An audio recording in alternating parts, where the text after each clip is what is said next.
да.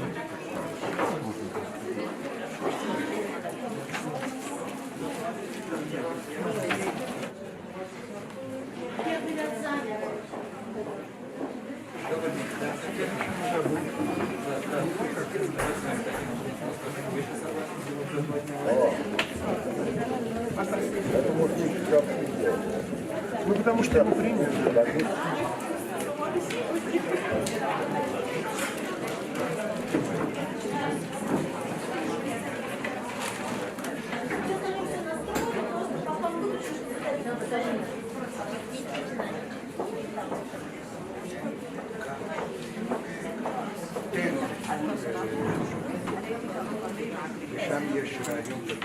Ladies and gentlemen, friends, good evening, shalom to all of you. Since I won last night the Ясная Поляна Prize for Literature for my novel Judas, I've been asking myself, how would Lev Nikolaevich himself respond if he knew that an Israeli novel written by a Jew, re-evaluating the status of the most hated person, perhaps in the history of the world, Judas, the traitor, the God killer, the arch-diabolical type. How would Lev Nikolaevich treat the idea of a novel trying to re-estimate Jesus? What would he think about granting a prize named after him to such a novel?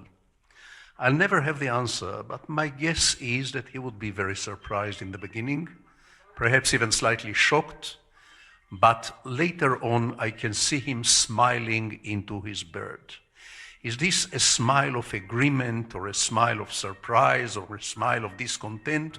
I don't know, but however, I see him smiling into his bird. However, this evening I'm not going to talk to you about war and peace.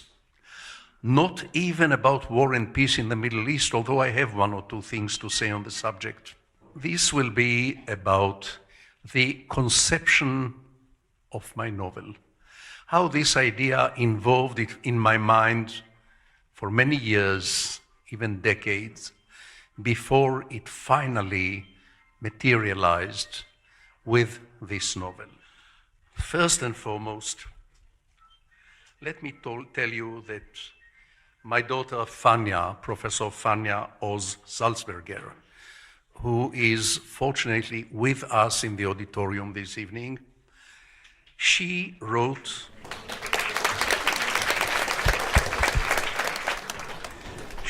a few years ago, together with me, in collaboration with me, a book of essays.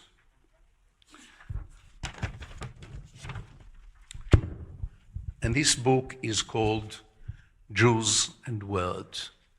It is available in Russian translation among many other languages, and Fania is a distinguished scholar in the field of history of ideas or intellectual history. This book, among other things, is an attempt to advocate the idea of taking Jesus back into the fold. Not to convert him back into Judaism, this is not necessary. Jesus have never renounced Judaism. I believe he lived as a Jew and died as a Jew. But the idea in the book, in Jews and Words, is that Jesus, along with other great, far-sailing Jewish visionaries, such as Spinoza, such as Heinrich Heine, bring them back within the perennial Jewish tradition of debate, division, argument, disagreement, doubt, soul-searching, and daring reinterpretation of ancient texts over and over again in a myriad of creative ways. The New Testament is never being taught in any Jewish school in Israel. As far as I know, it is not even taught in any Jewish school anywhere else. So many, many Jewish people, perhaps the majority of the Jewish people, past and present, only have no more than a vague, often rather shallow, often very uneasy idea of Jesus. And so, when I was a 16-year-old boy in Kibbutz Hulda in Israel, an avid reader, a bookworm really, I realized that unless I read the Gospels, unless I read the New Testament, I would never be able to understand most of European art. I would never be able to properly appreciate the music of Johann Sebastian Bach. I would never be able to fully comprehend a Dostoevsky novel, or for that matter, a Tolstoy novel. Consequently, for 10 or 15 evenings, I shut myself in the kibbutz library, where I would sit all alone for the whole evening and read the Gospels chapter by chapter. The other boys in my class spent their evenings playing basketball, chasing girls. I was no good at both. I was hopeless at both. So I found comfort in Jesus. As I read the Gospels, I fell in love with Jesus, his poetry, his vision, his tenderness, which is often inseparable from impudence and wrath, his magnificent sense of humor, the heart-warming subtlety of his wisdom, the fact that his teachings tend to be sometimes surprisingly cheerful. Needless to say, I could not agree with Jesus on certain issues. That was only natural. You never get two Jews to agree with one another on anything. In fact, it is not easy to find even one of us who agrees with himself or with herself, because almost every one of us tends to have an ambivalent and to have divided mind and soul. For instance, I disagreed with Jesus over his vision of universal love, over his idea that everybody can love everyone else. I thought this is too good to be possible. I thought this was contrary to human nature. If you love everyone, you don't really love anyone. Isn't love a rare commodity? Aren't most of us capable of loving no more than 5 or 10, maybe 15 others? If anyone claims that he loves Latin America, or that she loves the third world, or that he loves all women, this ought not be called love, but maybe sympathy or adoration or fascination or affection or admiration, something else. Certainly not love. I also disagreed with Jesus over his instruction to turn the other cheek to your enemy. In my mind, the ultimate evil is not violence, but aggression. And I know in this point, Lev Nikolaevich himself will be angry with me. He despised violence, even violence in self-defense. And he was an army officer, a combat officer before, don't forget it. But I think the ultimate evil is not violence, but aggression. Aggression is, in my view, the mother of all violence, all forms of violence. Very often, aggression must be stopped by force, not by turning the other cheek. Lotte and Margaret Vreshner, two German Jewish sisters, members of my family, were teenage inmates in a Nazi concentration camp. In 1955, they were freed from that inferno and saved not by make love not war demonstrators carrying olive branches, but by Allied troops wearing helmets and carrying submachine guns. Soviet soldiers, really. We Israeli peace activists never forget this lesson. There were a couple other disagreements between Jesus and me, but I was nonetheless enchanted by his person and by his Gospels. However, as soon as I reached the story about Judas, the traitor, about the 30 pieces of silver, about the most famous kiss in history, more famous probably than Romeo and Juliet's kiss, and even I loathed the story not only as a Jew. I loathed and hated the story not for chauvinistic or religious reasons, but simply because the reader and the little detective inside me rebel against the total absurdity and ugliness of this plot. I found the whole story utterly illogical. It makes no sense whatsoever. There was no Google in those days, but I found in a lexicon that the infamous 30 pieces of silver were roughly the equivalent of 600 euros in today's currency. Now, according to Christian sources, Judas was not a penniless fisherman from the Sea of Galilee, like the other apostles. He was a wealthy landowner from Judea. Why on earth would such a man sell his teacher, his rabbi, his God, for 600 euro?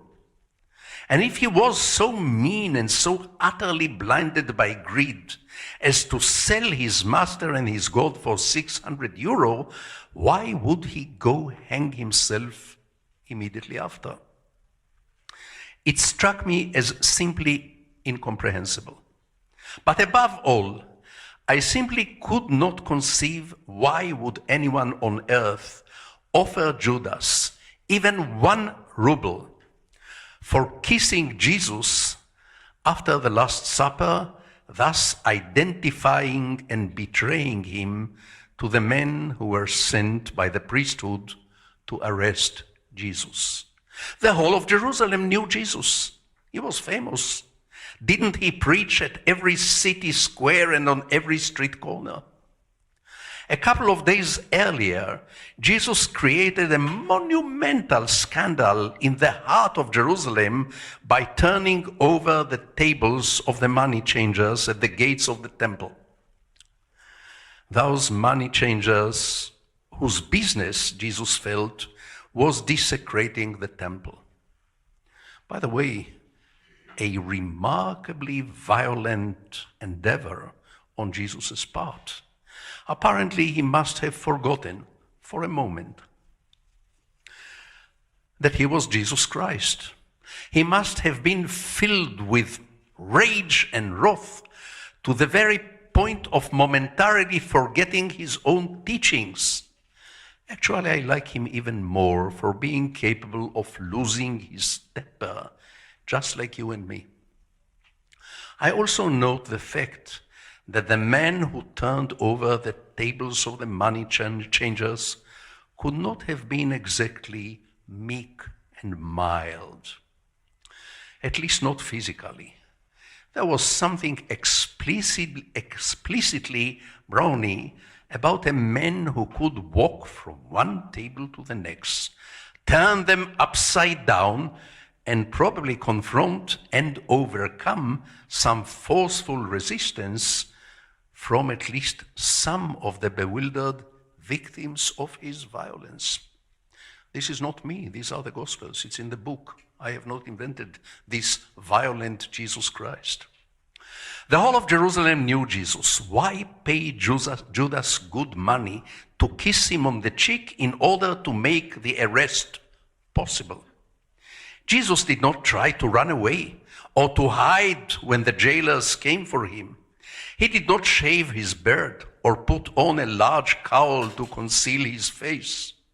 When they approached him, with handcuffs probably, he did not even try to claim that he was not Jesus, he was just an innocent money changer. So why pay for the kiss that was meant to identify a man who was well known to everyone?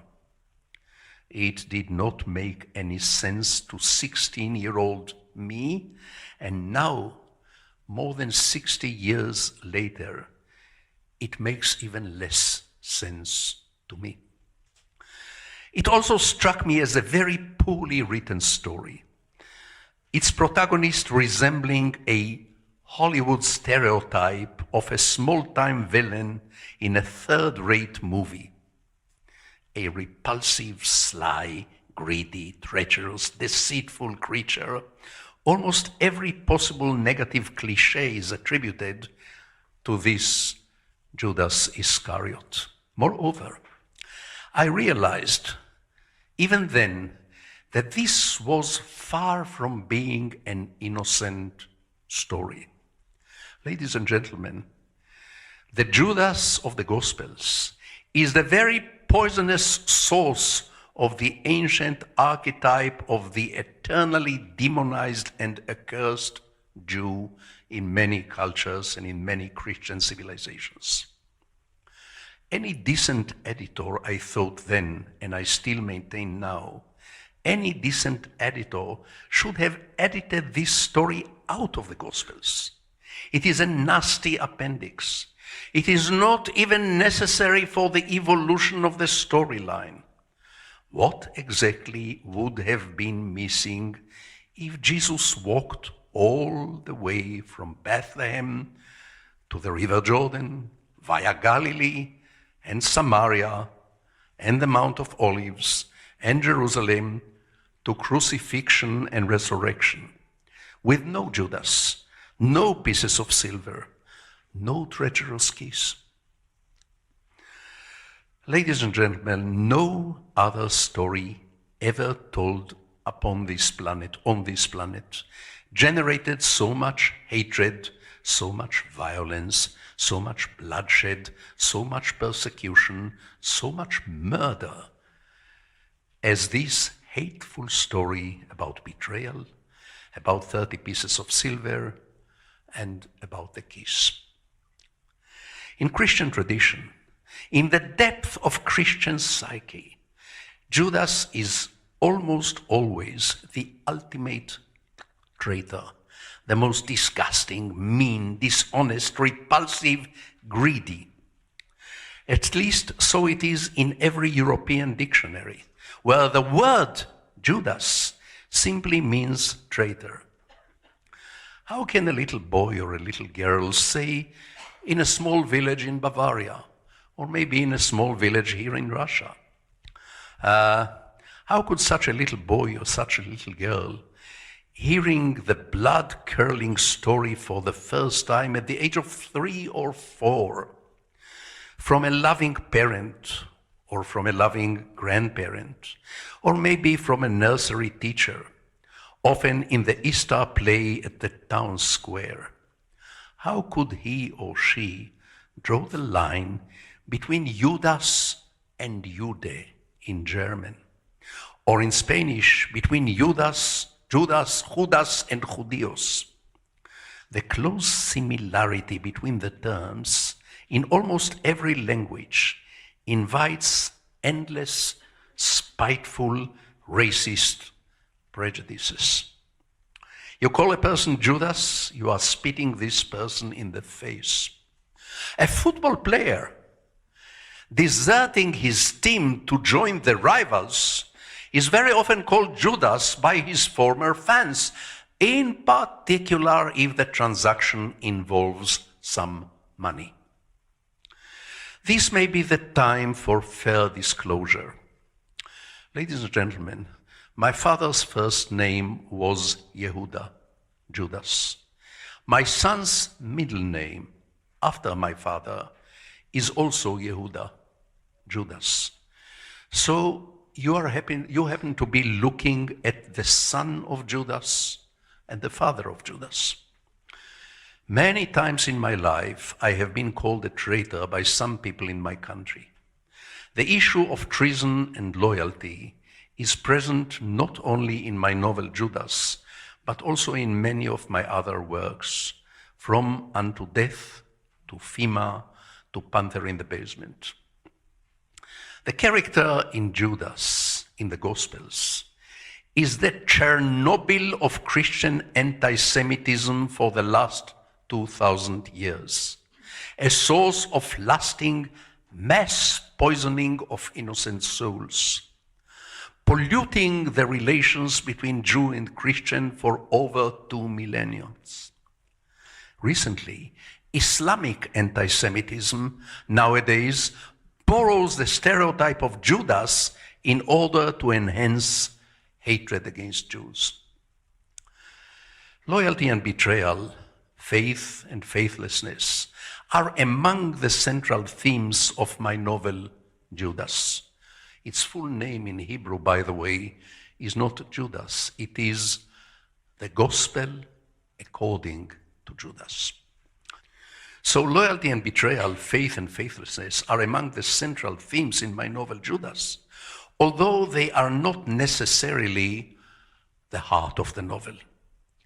One of the protagonists, an old Jewish Israeli intellectual named Gershom Wald, tells the others that when he was a young man in Poland, he once happened to share a train cabin with 2 Catholic nuns. One of them was elderly looking, mild and respectable. The other was young and looked angelic, shy, withdrawn. Gershom Wald was sitting across from those 2 nuns, reading a Hebrew newspaper. Suddenly, the older nun, out of the blue, asked him, "Excuse me, sir, isn't this a Jewish paper that you are reading?" Wald replied, "Yes, madam, I am Jewish, and soon I shall go to live in Jerusalem."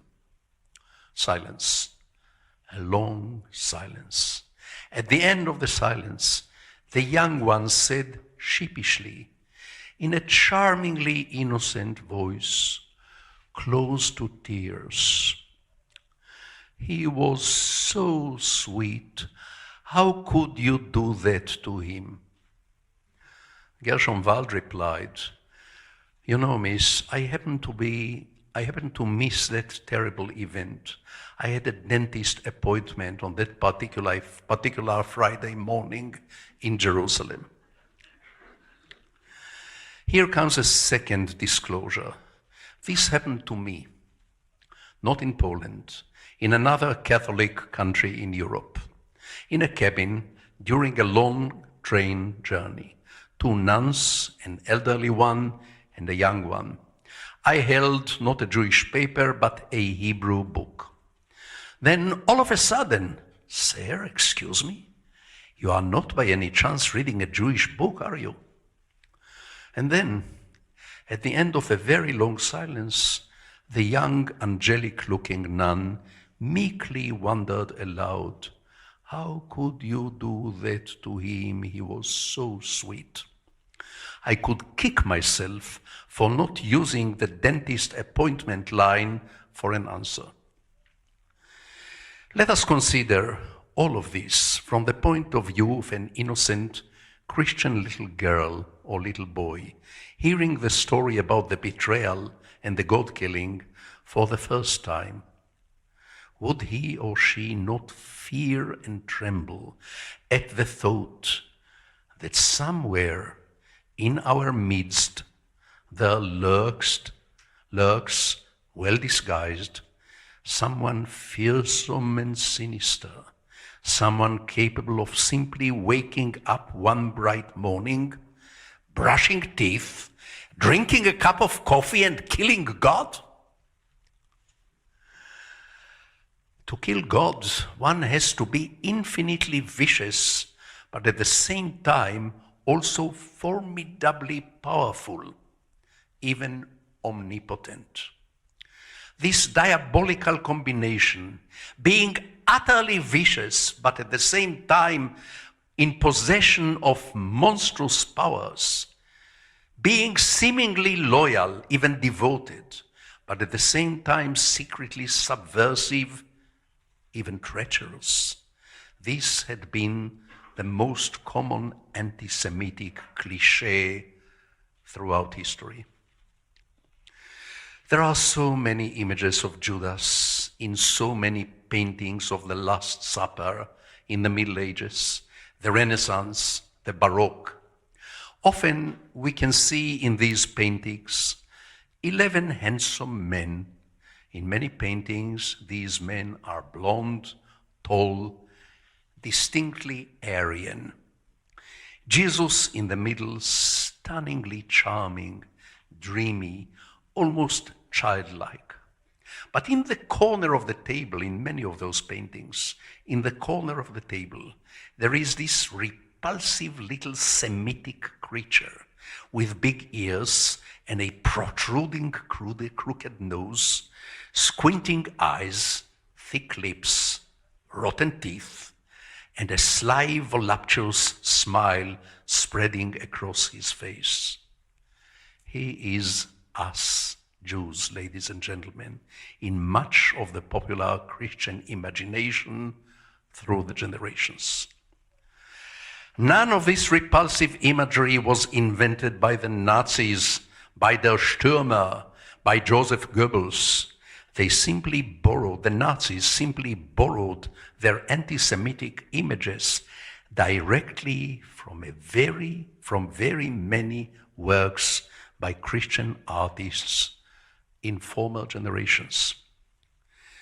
My fictitious protagonist in Judas, a young ex-student by the name of Shmuel Ash.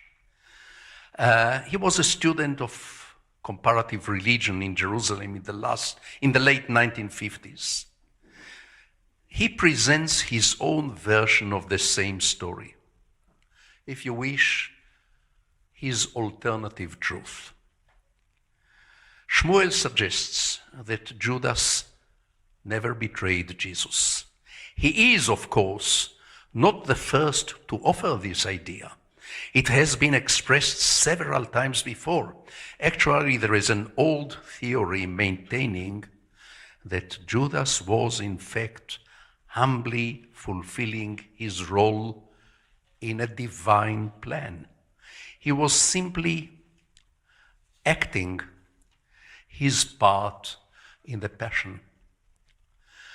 One stunning literary example of this perspective is Jorge Luis Borges, the great Argentinian writer, story called Three Versions of Judas, in which Judas knowingly sacrifices his life, his name, and his reputation for the rest of eternity in order to pave Jesus' way to crucifixion and to resurrection. But this is not Shmuel Ash's suggestion. His suggestion is different. In the Gospel according to Shmuel Ash, if I may say so, in his Gospel, Judas' aim was to generate an immediate second coming, to bring about the kingdom of heaven then and there. Shmuel's Judas actually believed in Jesus much more than Jesus believed in himself according to the Gospels. In the stories of the New Testament, we find very often that Jesus is seized by doubts. Shall I go to Jerusalem? Or perhaps not? Or not yet? Oh, Jesus did not want to die. There are several manifestations in the Gospels of Jesus' very human fear of death. He feared death just like you and me, like a mere flesh and blood. Even on his last evening upon earth, he still begs his Father in heaven to spare him the imminent dying on the cross. According to Shmuel Ash, it was Judas acting as Jesus' PR stunt operator who opened Jesus' eyes to the simple fact that working his provincial miracle in remote Galilee will get him nowhere. There were dozens of other miracle workers in Galilee in those days. By the way, there are still dozens of miracle workers roaming in the hills and the valleys of Galilee in today's Israel. Potential redeemers, self-proclaimed messiahs, many of them. Judas probably said to Jesus, according to Shmuel Ash, if you really want to redeem us all, to redeem the world, you must go to Jerusalem. Judas is telling Jesus time and again in Shmuel Ash's story that he must go to Jerusalem. His Judas Iscariot was a man of the world, not a fisherman from the Sea of Galilee.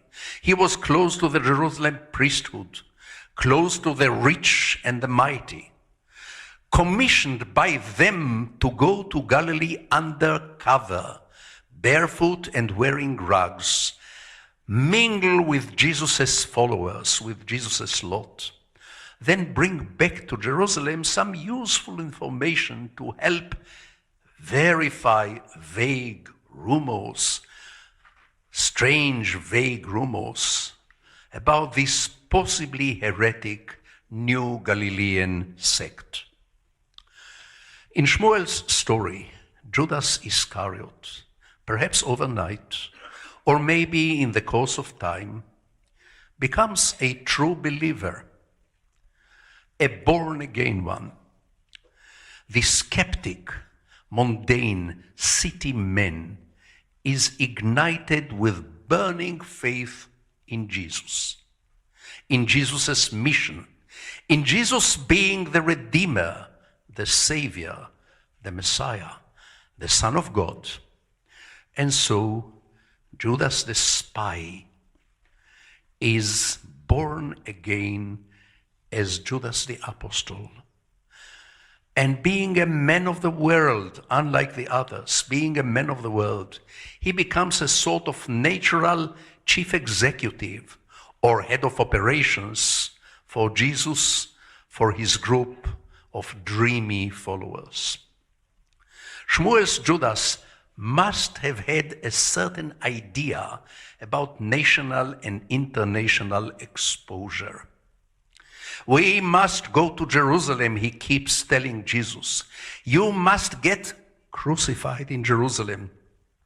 And not just on a regular day, but on prime time, on Friday, Sabbath Eve, the eve of the great holiday of Passover, when hundreds of thousands of pilgrims fill the streets of Jerusalem, when the city swarms with Jews and Edomites, Greeks and Roman soldiers, worshippers from the four corners of the earth, you will get crucified in front of all of them. They will all watch you nailed to the cross, bleeding on the cross, before they see you with their own eyes descending from the cross, safe and sound and intact. All of them are going to fall to their knees, while you will simply tell them that they ought to love one another. Right then and there, the kingdom of heaven will begin. It will be the miracle to end all miracles. It will be the end of sin, the end of pain, the end of evil, the end of misery, the end of death itself. It will be the end of days. You must do it, and you can do it. Don't hesitate. Have no fear. Trust yourself. Trust your Father in heaven. Haven't you revived the dead? Haven't you walked on water? Haven't you turned stones into bread and water into wine? Haven't you healed the crippled and the dying? Have faith and you will walk off the cross. From the moment people see this miracle, they will love one another forever. They will live forever. They will be happy forever. That very day will be the dawn of the kingdom of heaven.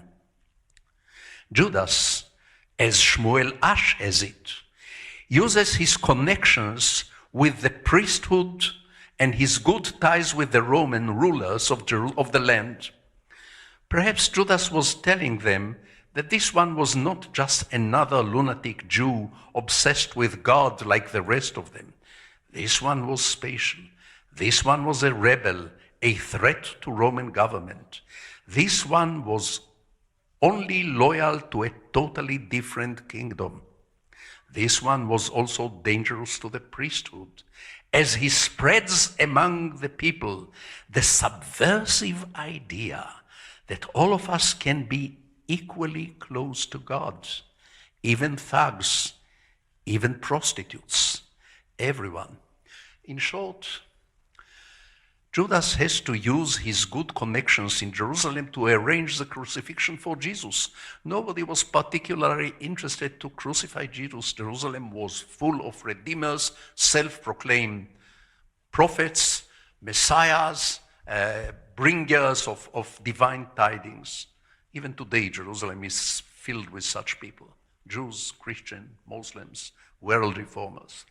So I'm sure Judas had to make some good telephone conversation, pull strings in order to arrange this prime time crucifixion for Jesus. And the crucifixion finally takes place in Golgotha.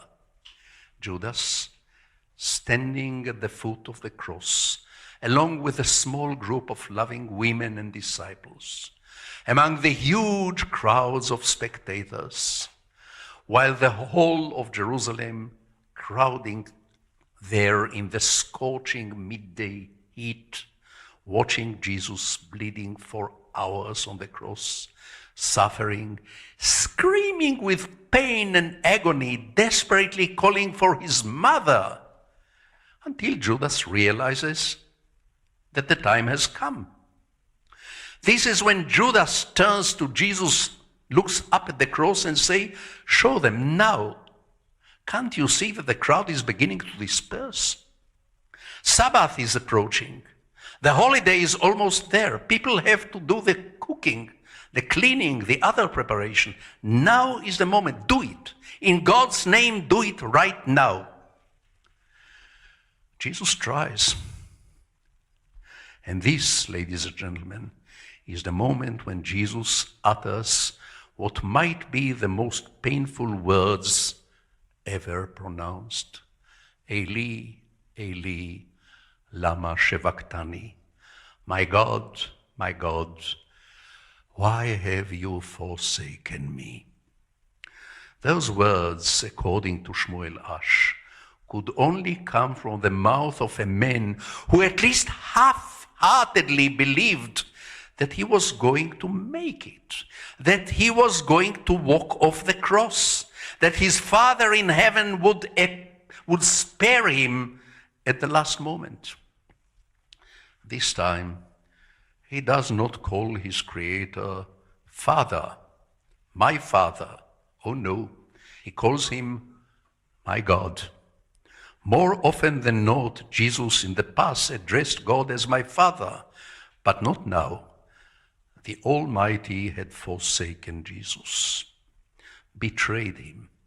Hence, my God, why have you forsaken me? And Judas, who believed in Jesus with all his heart and with all his soul and with all his feelings, Judas, who believed in Jesus being the Son of God, the ultimate Redeemer, Judas realized that he himself just killed his master. He killed the person he loved more than anyone on earth. He killed the person he loved even more than he loved his mother and father. He killed his teacher, his rabbi, his better brother. He extinguished his only spiritual light with his own hands. He killed him simply by asking too much, by craving an instant redemption, by trying to force the emergence of the kingdom of heaven right then and there. According to the protagonist of my novel, the student Shmuel Ash, Judas was no traitor, far from it. Rather, he was a devoted zealot, a revolutionary determined to change the world even through violence and bloodshed. What is left for him after Jesus' death on the cross except to go hang himself right away? Such is Shmuel Ash's theory. Such is his alternative truth. Is this what actually happened in Jerusalem on that bloody Friday? I don't know. I had that dentist appointment. But I can tell you that Shmuel's story might be more persuasive, more cognate than the prevailing one, the impossible, hateful, badly written story about the kiss and the pieces of silver. Shmuel Ash's Judas, like many other religious and ideological zealots before him and after him, wanted a universal redemption right away, here and now, and he wanted it at all costs. A universal, final, utter redemption. Yes, he was a fanatic, not a traitor. He was a fanatic revolutionary, a fanatic world redeemer, a fanatic campaigner for instant redemption. In many ways, Judas in this novel might resemble another protagonist of the same novel, Shealtiel Abravanel, who was also labeled a traitor by his contemporaries, though he was actually a great believer in universal love, in harmonious coexistence between Palestinians and Israelis, deeply devoted to his people, deeply committed to an instant salvation. Abravanel believed wholeheartedly in a shared community of Arab and Jew, in the unity of all people, in his own version of an imminent kingdom of heaven.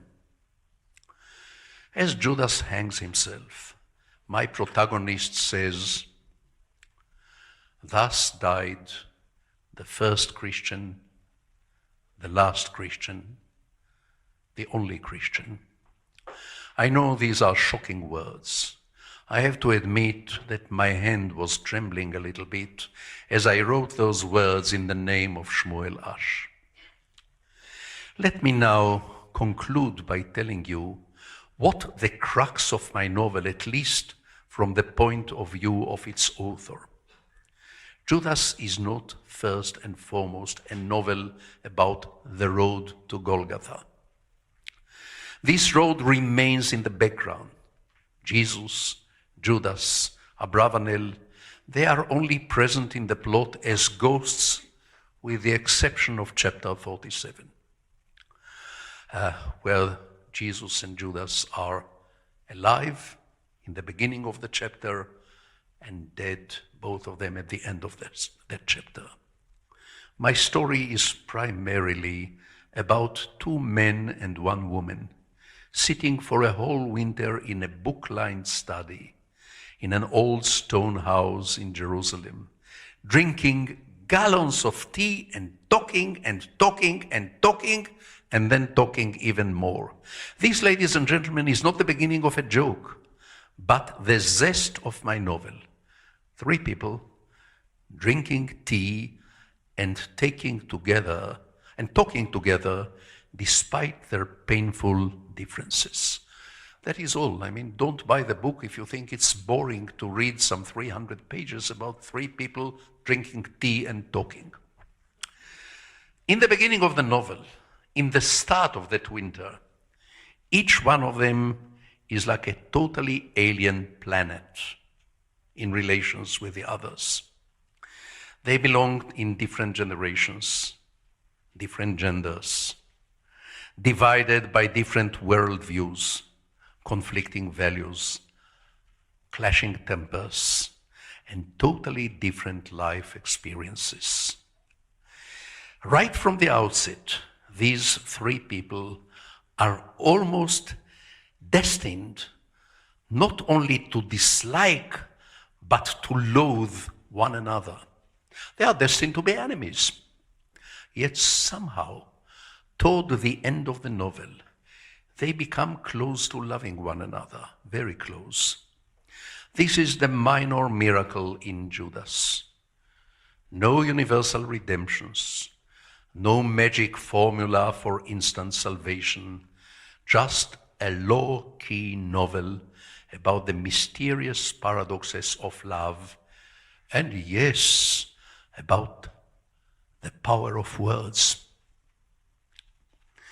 Judas is about how three lonely human beings are gradually becoming dearer and dearer to one another, consequently a little bit less lonely than they were at the beginning. Where exactly in the novel does this transformation take place? I don't know, I really don't. Atalia, who is about twice Shmuel's age, is an extremely angry and very deeply injured woman. She loathes the entire male sex, who have turned the world for millennia into a perpetual slaughterhouse. Shmuel, a young idealist, a revolutionary, a world reformer, enchanted by the posters of Fidel Castro and Che Guevara with which he initially decorates his attic in this stone house. He is also transformed.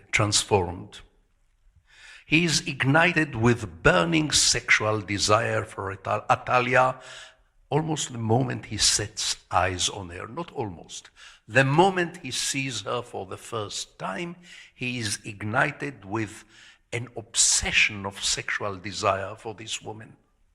Yet, somewhere along the novel, somewhere along the line, while his sexual obsession with her does not subside even for one moment, it is somehow transformed, elevated into a gentle, considerate, compassionate, emphatic love. Where in the book this happens, on which page exactly, in which episode, I don't know, even though I have read this book more than once, even though I have written it, I don't know where in the book. As for the bereaved old father, the skeptical, untrusting, sarcastic Gershom Wald, who abhors and mocks all manners of revolutionary and religious zeal, who loathes every faith, Wald, who many years before, having lost his only son in Israel's War of Independence, 1948, having sacrificed his own Isaac, so to say, had retreated into a hermit life. How and when does he evolve into becoming almost a father to Shmuel Ash? Once again, even the author of the novel Judas is unable to put his finger on a specific turning point in the book. If one of you finds the point, please write me a letter, even send me an email. Jesus was misunderstood by his contemporaries. Judas and Abravanel were both misunderstood and loathed by their contemporaries and by following generations. But in that small, wintry stone house on the edge of Jerusalem, Shmuel Ash and Gershom Wald and Atalia Abravanel gradually learned to understand each other. More than that, they almost love each other toward the end of the novel. These, ladies and gentlemen, these and the like of these are the modest miracles, the domestic miracles, the low-key miracles which my novel Judas brings as a small offering to you in Moscow from Jerusalem. Thank you very much.